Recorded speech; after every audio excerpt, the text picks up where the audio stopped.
bounce with it, girl. Dance with it, girl. Get with it, girl. Put the bang bang. Come on, turn the radio on. It's Friday night and I won't be long. Gotta do my hair, but my Assalamualaikum warahmatullahi wabarakatuh. Hai teman-teman semuanya. Perkenalkan, nama saya Andre Fernando, NIM 42018130064 dari kelas 5E Administrasi Negara. Nah, pada kesempatan kali ini saya akan membahas mengenai pajak dan retribusi daerah guna memenuhi tugas pajak dan retribusi daerah yang diampu oleh Pak Firdaus SIP MSOS. Adapun beberapa poin yang akan saya bahas kali ini mengenai pajak dan retribusi daerah, di antaranya pengertian pajak dan retribusi daerah beserta contohnya. Kemudian yang kedua, fungsi dan syarat pajak. Kemudian yang ketiga, jenis-jenis pajak yang ada di Indonesia. Baik, langsung saja masuk ke materi pertama, yaitu pengertian pajak. Apa sih yang maksud dengan pajak? Menurut Undang-Undang Nomor 16 Tahun 2009 ialah kontribusi wajib kepada negara yang terutang oleh orang pribadi atau badan yang bersifat memaksa berdasarkan undang-undang dengan tidak mendapatkan timbal balik secara langsung dan dapat digunakan untuk keperluan negara bagi sebesar-besarnya kemakmuran rakyat. Pajak dibagi menjadi dua. Ada pajak pusat dan pajak daerah. Contoh dari pajak pusat adalah sebagai berikut. Pajak penghasilan PPh, kemudian ada pajak pertambahan nilai PPN, pajak penjualan atas barang mewah PPNBM, kemudian pajak bumi dan bangunan PBB, biaya perolehan hak atas tanah dan bangunan BPHTB dan bea materai. Sedangkan untuk pajak daerah adalah sebagai berikut. Pajak kendaraan bermotor PKB, kemudian pajak hotel dan restoran, kemudian ada pajak hiburan dan tontonan, pajak reklame, pajak penerangan jalan, dan bea balik nama kendaraan bermotor BBNKB. Kemudian retribusi. Apa sih yang dimaksud dengan retribusi? Menurut Undang-Undang Nomor 28 Tahun 2009 tentang pajak daerah dan retribusi daerah. Retribusi daerah merupakan pungutan daerah sebagai pembayar atas jasa atau pemberian izin tertentu yang khusus disediakan dan atau diberikan oleh pemerintah daerah untuk kepentingan pribadi atau badan. Retribusi daerah itu ada 3. Yang pertama ada retribusi jasa umum, kemudian yang kedua ada retribusi jasa usaha, yang ketiga retribusi perizinan tertentu. Nah, untuk yang pertama, retribusi jasa umum merupakan pungutan atau pelayanan yang disediakan atau diberikan pemerintah daerah untuk tujuan kepentingan dan kemanfaatan umum serta dapat dinikmati oleh orang pribadi atau badan. Nah, retribusi jasa umum di sini dibagi ke dalam 15 bagian.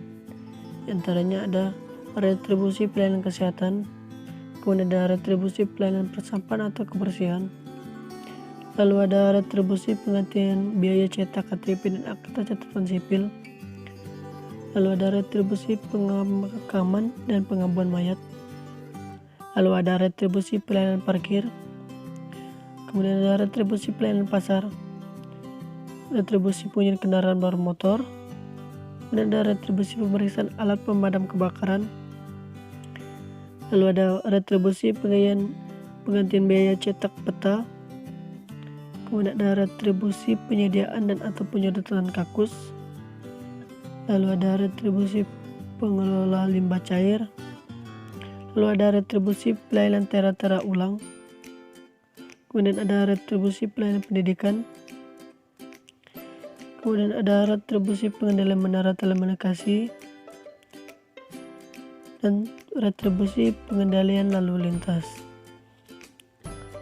Selanjutnya jenis retribusi poin 2 yaitu retribusi jasa usaha.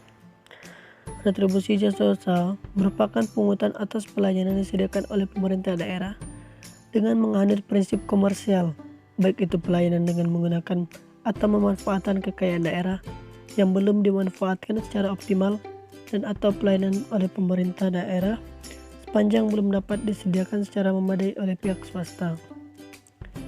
Nah, retribusi jasa usaha di sini dibagi ke dalam 11 bagian, yaitu retribusi pemakaian kekayaan daerah, lalu ada retribusi pasar grosir atau pertokoan, lalu ada retribusi tempat pelelangan, ada retribusi terminal, ada retribusi tempat khusus parkir, lalu ada retribusi tempat penginapan atau persanggahan villa, lalu ada retribusi rumah potong hewan, lalu ada retribusi pelayanan pelabuhan, kemudian ada retribusi tempat rekreasi dan olahraga, kemudian ada retribusi penyeberangan di air, dan retribusi penjualan produk usaha daerah. Poin ketiga, jenis retribusi yaitu retribusi perizinan tertentu. Retribusi perizinan tertentu merupakan pungutan atas pelayanan perizinan tertentu oleh pemerintah daerah kepada pribadi atau badan yang dimaksudkan untuk pengaturan dan pengawasan atas kegiatan pemanfaatan ruang, penggunaan sumber daya alam, barang, sarana, atau fasilitas tertentu guna melindungi kepentingan umum dan menjaga kelestarian lingkungan. Nah, retribusi perizinan tertentu dibagi ke dalam 6 jenis, yaitu retribusi izin mendirikan bangunan atau IMB, kemudian retribusi izin tempat penjualan minuman beralkohol, lalu ada retribusi izin gangguan, kemudian ada retribusi izin trayek, kemudian ada retribusi izin usaha perikanan, dan retribusi perpanjangan izin memperkerjakan tenaga asing atau IMTA. Selanjutnya masuk ke poin fungsi pajak. Di sini ada 4 poin fungsi pajak. Yang pertama, anggaran atau budgeting, kemudian yang kedua mengatur, ketiga stabilitas, dan keempat retribusi pendapatan. Syarat pajak. Yang pertama, syarat keadilan, kedua, syarat yuridis, tiga, syarat ekonomis, keempat, syarat finansial, dan kelima, syarat sederhana. Jenis-jenis tarif pajak. Yang pertama ada tarif pajak progresif, yang kedua ada tarif pajak degresif, yang ketiga ada tarif pajak proporsional, dan keempat ada tarif pajak tetap atau regresif. Tarif pajak progresif.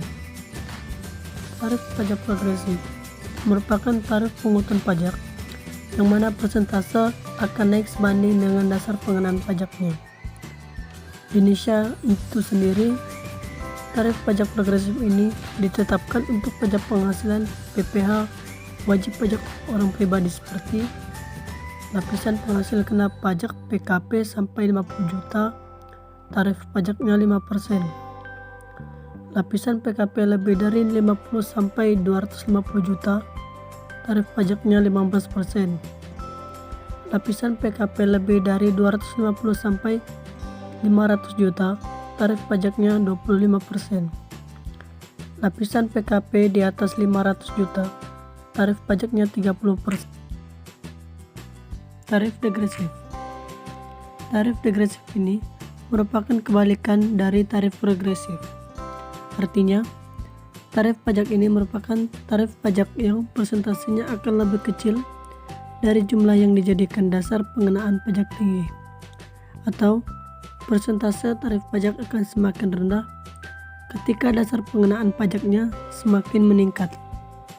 Jadi, persentasenya semakin kecil, jumlah pajak terutang tidak ikut mengecil, melainkan bisa jadi lebih besar karena jumlah yang dijadikan dasar pengenaan pajaknya semakin besar. Tarif proporsional. Tarif proporsional merupakan tarif yang persentasenya tetap meski terjadi perubahan terhadap dasar pengenaan pajak. Jadi, seberapapun jumlah objek pajak, persentasenya akan tetap. Contohnya adalah pajak pertambahan nilai 10% dan PBB 0,5% dari berapapun objek pajaknya. Tarif tetap atau regresif. Tarif tetap atau tarif pajak regresif adalah tarif yang pajak nominalnya tetap tanpa memperhatikan jumlah yang dijadikan dasar pengenaan pajaknya. Tarif tetap juga dapat diartikan sebagai tarif pajak yang akan selalu tetap sesuai dengan peraturan yang telah diberlakukan, seperti bea materai dengan nilai atau nominal sebesar 3.000 dan 6.000. Sekian dari saya menjelaskan materi mengenai pajak dan retribusi daerah. Kurangnya saya mohon maaf, saya akhiri. Assalamualaikum warahmatullahi wabarakatuh.